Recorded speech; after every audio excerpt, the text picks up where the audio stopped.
All right, for those of you that are watching this later on, this is our week 4 nutrition video for the Summer Soulmate Challenge. And I was going to chat about consistency and habits and just how to be consistent throughout the week and on the weekends. I was going to talk a little bit about alcohol. And then coming up in 1 week, next weekend, we are going to attempt well, we're not going to attempt because Dan always says that we train for the finish line. We are going to complete the 5 Peaks Challenge in Mission Trails. So I will talk a little bit about the nutrition for that. So the first thing is just consistency and kind of creating a lifestyle out of all of the good, healthy habits that you've been working on for the past month now. And Dan always wants me to highlight and touch on this, just how important consistency is, and then just not being like, oh, what we see a lot is people that are overly restrictive during the week, whether that be with their, nutrition, either the portions of food that they're eating or the types of food that they're eating. And then on the weekends, they just have no restrictions and just kind of go off the rails. And so I like to talk to people about just kind of the big picture, looking at your lifestyle overall and over time. And our metabolism, our body doesn't know what like 24 hours or a day, like your metabolism doesn't know when the clock strikes midnight. And it's not like your metabolism or your, food allowance like goes back to like 0 the next day. Like it's not transactional like that. We are living beings and we're, hopefully going to live long lives. And so everything that you do day in and day out, everything is like building on each other. And it's always all these moving parts and it's always in motion. And so, if you're really restrictive during the weekdays and then just kind of say, well, what the hell during the weekends, I'm going to live my life and, not pay attention to what I'm eating and eat a lot and maybe drink alcohol and not get a lot of sleep. Like, even though that's only maybe 2 or 3 days of the week, that, over time, if you're looking at averages, you're still going to be, you might not be meeting your goals. You might not be losing weight. You might not be building muscle, because if you look at like the average over a week of what your calorie intake is or what your energy expenditure is, you might not be like in a deficit. So you might not see weight loss, or just those, even though they're a couple days a week, those detrimental things that you're doing, like having a lot of, added sugar, drinking alcohol, things like that, like in excess on the weekends, even though it's only a few days a week, those things are, adding up over the time that you're doing them. So consistency is important, and I don't want to sound like you should never enjoy yourself and never go to social situations and have fun and, eat birthday cake and things like that, because I absolutely think that part of our health is our happiness. And so it's important to go out and enjoy yourself, but just be aware that if you're not making progress towards some of your goals, like just be aware of like, well, what am I doing on the weekend? And am I sabotaging all the hard work that I've put in all week long? Because again, if you're looking at like things on like a weekly average, or I like to say like a rolling average, just take a look and kind of bring awareness to that. If you are going out and if like the weekends are hard, you're more likely to either go out to eat, like think of like restaurant portions, like they're so much larger than what we'd be eating at home. So my recommendations for when you're going out to eat is, first of all, if you can help it, try to have a say in where you're going to eat, because then you can know where you're going ahead of time, maybe somewhere that's has some good options. And then always like try to look at the menu ahead of time and see, like, take a look at the entire menu and see what you would want to eat. A lot of times when we go out to restaurants and we're in like the heat of the moment and you're just like, talking with your friends or your family, and then it's your turn to order and you just look down and you're like, oh my gosh, like I want the, fattiest, saltiest, sugariest thing on the menu, because you just look down and you see that and you just order it in that like small amount of time, and it's kind of, there's a lot of stuff going on. So if you can look at the menu ahead of time, then that relieves all of that totally relieves the decision making in that moment later on. You can just do it ahead of time. So like look at the menu and think of like, you know, what do you want to have? What do you like to have? What would be most, you know, useful towards your goals? Can you get any, you know, can you get some good protein on your plate? Can you get any, you know, veggies? Can you maybe split the fries with somebody instead of getting them as a side yourself? Things like that. And then, what else on the weekends? If you're going over to somebody's house or you're having a get together, and you have the opportunity to bring food, that's the best, because you can always bring something that is healthy and that you know will be like filling, satisfying. So that's going to be things that have like protein in them. So I don't know about you guys, but a lot of times when you go to potlucks, it's like everything's like a side dish that's like a carb. So, you know, bring like some protein, or bring like a fruit salad, or like good, yummy, like vegetables. It's still summertime, like grilled vegetables or something like that. Bring something that you know that's either like protein or produce, something that's going to be filling, satisfying, healthy. And when you get to some place like that, and this is even, I know the holidays are still a ways away, but this is even like when you get into holiday season and you're going to somewhere that's like a potluck or like a buffet style, you want to look at everything first. It's similar to looking at a menu. Like you want to look at the whole menu. You want to look at all of your food choices before you make a decision, instead of just going down the line and like piling everything on your plate. Because if it's on your plate, you're more likely to eat it. So with restaurants, try to look at the menu ahead of time and kind of narrow down some choices for things that you are going to have. And then if you're going someplace where there's the opportunity for you yourself to bring a dish, bring something that, you know, either has protein or some sort of like fruit or veggie, because those are typically not the things that are there. And all that stuff can taste really good. It doesn't have to be like plain boring chicken breast or something like that. You can bring, you know, like meatballs in a crock pot, or there's tons of options to bring like good tasty food that's going to be a little bit healthier. And then with your kind of energy expenditure, which is the calories that you're burning and then the food that you're eating. So during the weekdays, if you're going to the gym like every single day, you're burning a lot of calories. And then if you're really watching your diet, you're eating like your, you know, following your meal plan, you're eating your prepped food. And if, let's say, you're in like a calorie deficit, and then on the weekend, some people will have those as their rest days. So then they're kicking their feet up and they're not exercising on Saturday or Sunday, coupled with eating way more, maybe drinking alcohol. And so that's like a bad matchup, right? So I said this in prior videos that I think that your rest days should be split up. They shouldn't be, you should never take, like, don't take more than 2 days off in a row, and try not to have them next to each other. So try to have them split on separate days. And then on those lower energy expenditure days, you don't need to be eating as much food. Like those are the days that you can have like smaller portion sizes. So think about like, what does your activity look like on the weekends? And are you, you know, not being very active and eating a lot more? You know, if you're not making progress towards your goals, just something to think about and kind of look at and examine for yourself and see how, you know, is that working for you or is it not? We're so lucky to have our gym that we do so much active stuff on the weekends. So try to get out, you know, come to the outdoor workouts or go out and do something on your own. And then if you're going out to eat, having larger portions, maybe having some alcoholic drinks, like it's not at like you're closing the gap on that mismatch in energy. You're not overeating as much because your energy expenditure was a lot higher. So something just to kind of think about.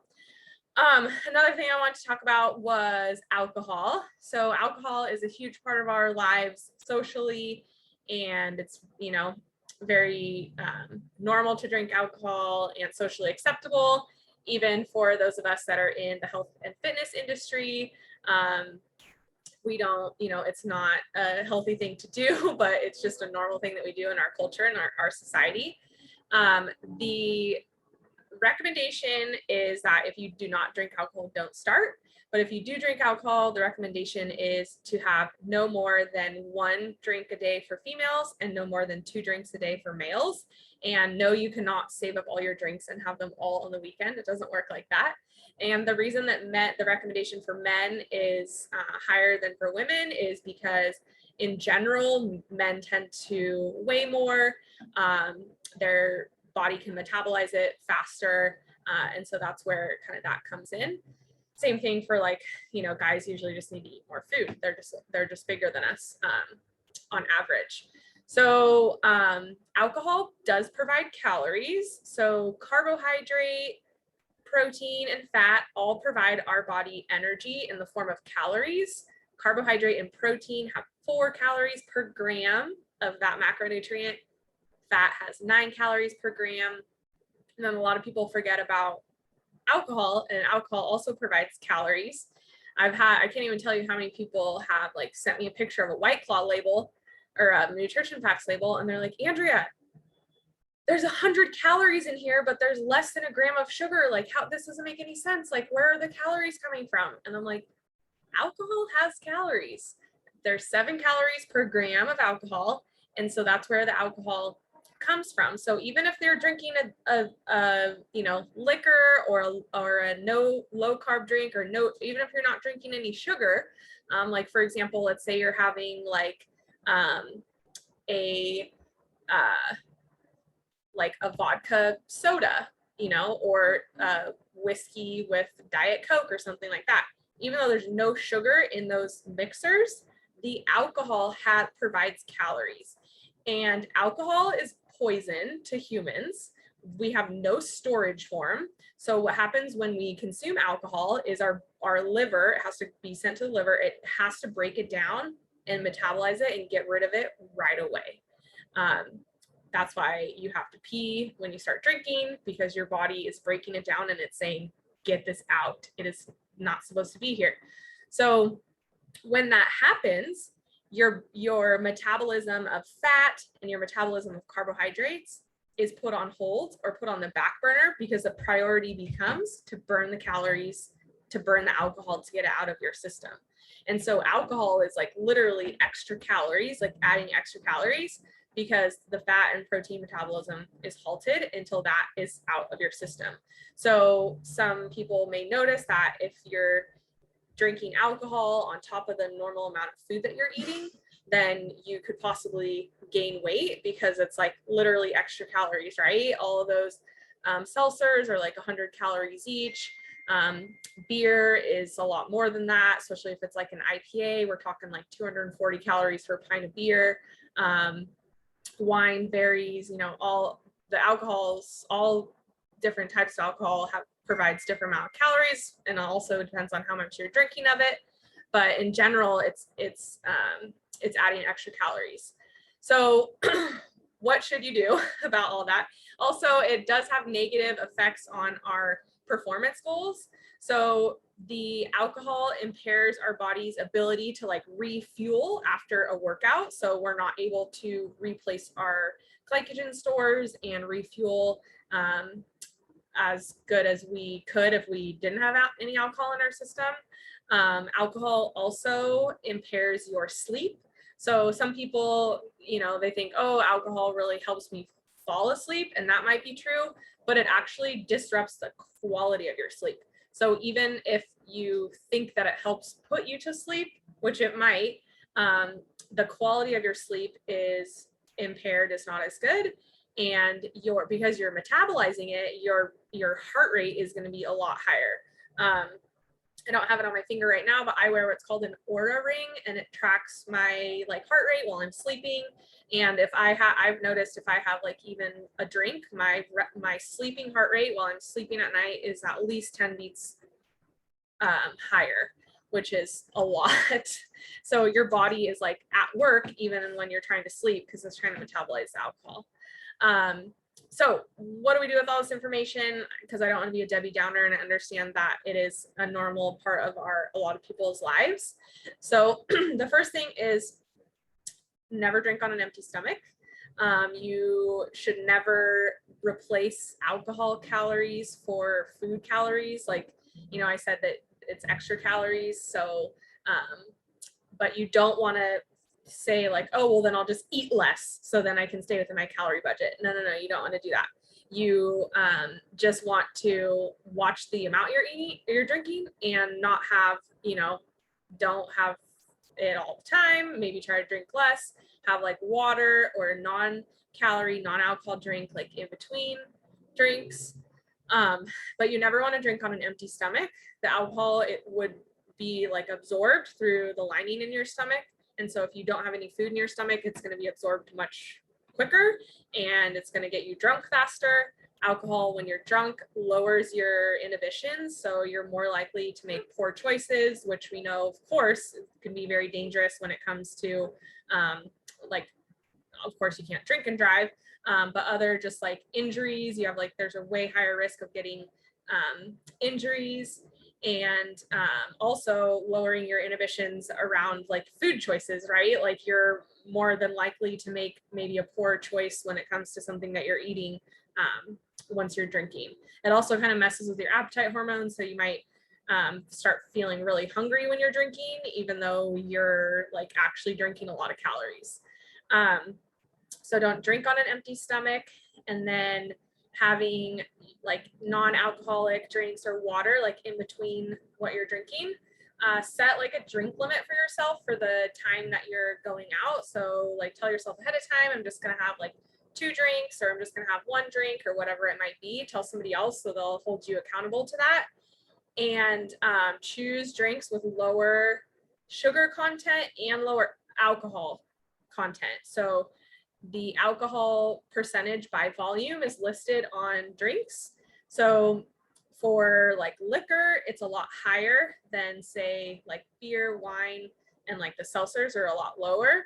So if it's less percentage of alcohol, then it's less calories per volume, and it's also going to be not going to get you like as drunk, so you're not risking all the poor decisions. So I know seltzers are really popular. Those tend to be lower in alcohol percentage.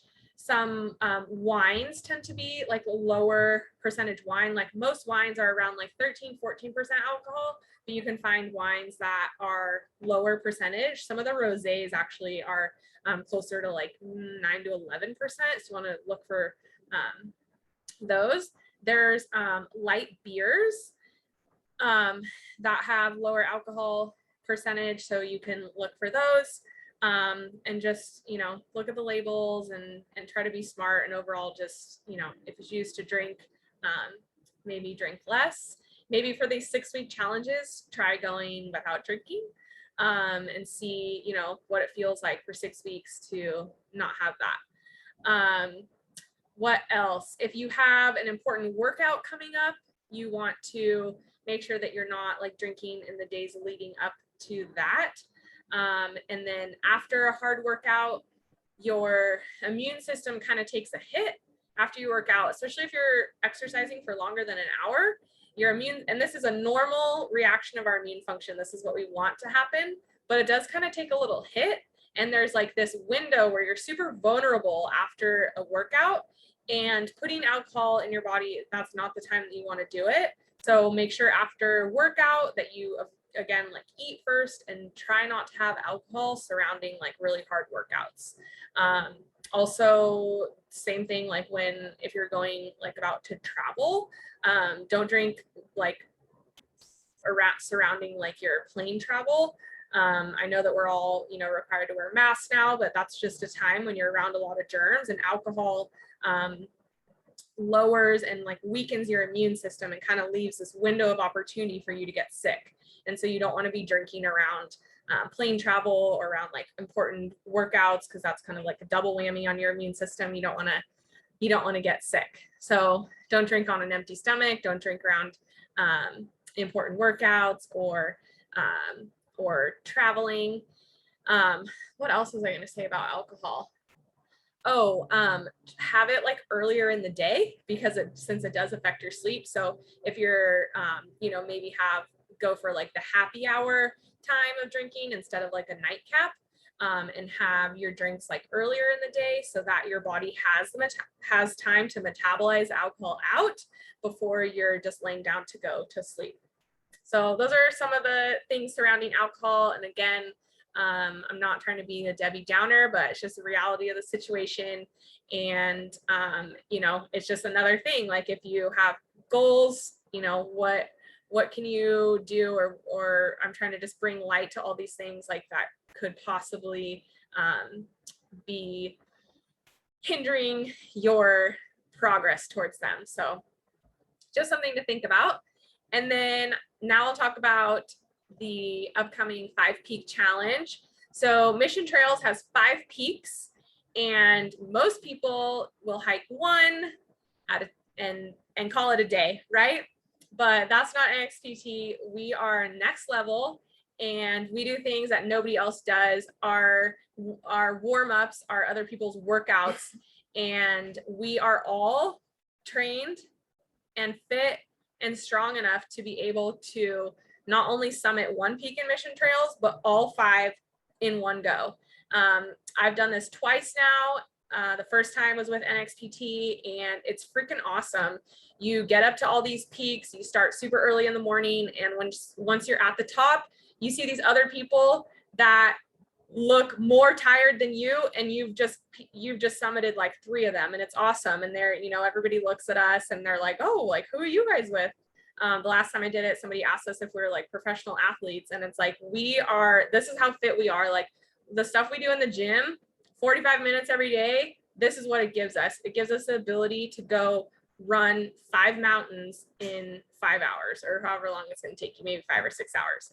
So in terms of nutrition for doing this, this is of course way longer, maybe higher intensity, and definitely longer duration than you're used to working out.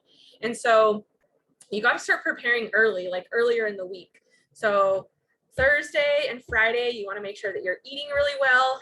Think of your plate, make sure that you have a good carbohydrate source on your plate.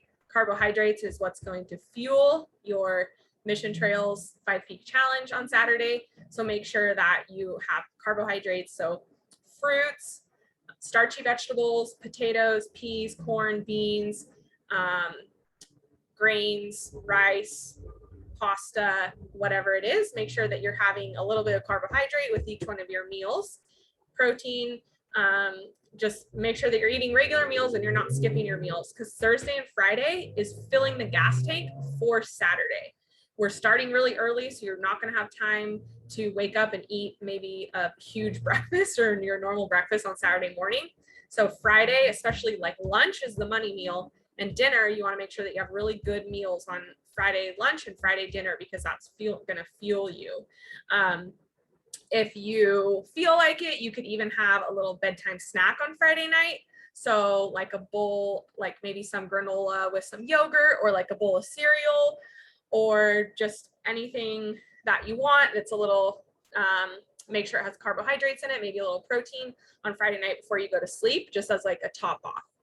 Then Saturday morning, you want to wake up, and if you have an hour, you can try something like liquid. So if you have any like sports drink that you're going to bring along with you, or any of those like puree fruit pouches, like, or even just regular applesauce, or some oatmeal or granola bar, something that's either liquid, semi-liquid, or quick digesting, like the oatmeal, or like anything like oat based, to have in the morning. And then you're going to want to bring water, and you have to bring food. You have to bring some sort of like carbohydrate, whether that's a sports drink like a Gatorade, or the powders like Scratch, Noon, any sort of powder that has carbohydrate and electrolytes in it. But you want to bring plain water, you want to bring sports drink, and then any other little like snack type things. So you can bring like dried fruit, nuts, granola bars, fruit leathers. You could bring Fig Newtons, those, or what are they called from Costco? The Fig Newtons, Nature's Bakery bars, like anything like that. You want to bring like carb-based snacks. Your body is not worried about building muscle when you're out there climbing 5 mountaintops. It wants carbs. It's going to burn through all that you're putting in your body. Even like dry cereal, like what did I bring the last time? Oh, those Quaker, what are they called? Quaker oatmeal squares. Those things are delicious. So just get the little snack, little small snack size Ziploc baggies, put dry cereal in there, put maybe a little bit of nuts, dried fruit. Nuts are like a mixed nuts along with like dried fruit, and yeah, dried apricots are fine. You don't want to have a ton of nuts. You want to make sure that you're having like carb things also, but nuts is a good snack to bring. Any dried fruit is fine. You want to have a variety of stuff.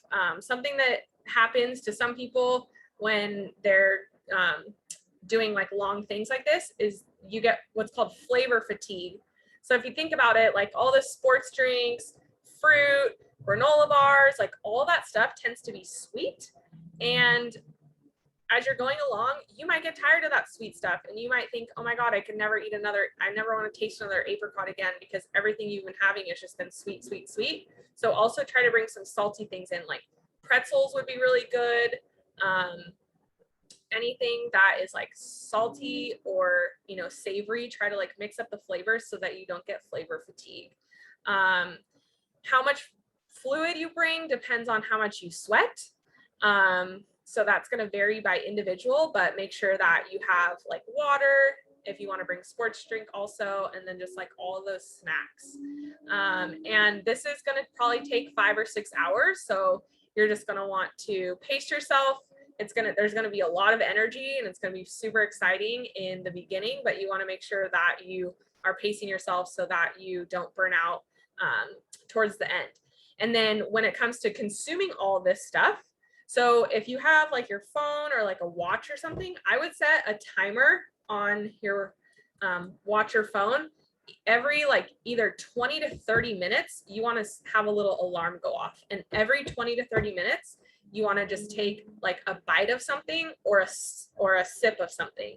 I know that sounds silly to do it that way, but that's better than going for like 2 hours and then stopping and then trying to like shove all this food and drink in your down the hatch. You kind of want to do it in like small little increments. So if you have like a backpack or like anything with pockets where you can have stuff that's like accessible to you, if you have the CamelBak with the like tube to drink the water, like that's good because you can just, you know, your watch goes beep beep and you're like, oh yeah, I need to drink water, and then you just take a little sip and just take a little sip and maybe a little bite of something every 20 to 30 minutes. And then when you're like at the summit and you have a few more minutes, then you can have like a few more bites, but make sure that you're like eating and drinking like early and often so that, you know, in the beginning, you're not going to feel thirsty. It's going to be 5 a.m. or 5:30 a.m. You're not going to feel hungry, but you at least want to have like a sip of something because you want to get that kind of started.